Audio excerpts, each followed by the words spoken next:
wanted to share a quick tip with you about garlic. Garlic is one of the most healthful ingredients that we can add to our plate, but there is a key step to make sure that you get all of the health benefits.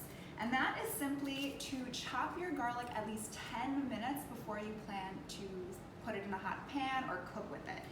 The easiest way to get the paper off is just to press down with the flat side of a knife, and then this will come right off.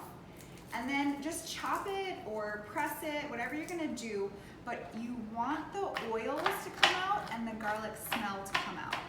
Right, so right now it's starting to get fragrant, and what's happening is that two chemicals in the garlic are combining to create something called allicin. And this compound is believed to be the primary reason for many of garlic's healthful properties, such as antibacterial, antiviral, anti-cancer even.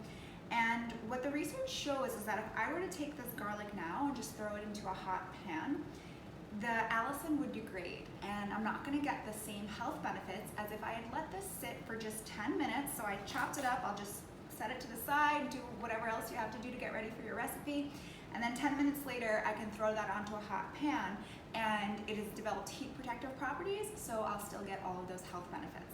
You'll still get the flavor if you throw it in sooner, but for the health benefits, let it sit for at least 10 minutes.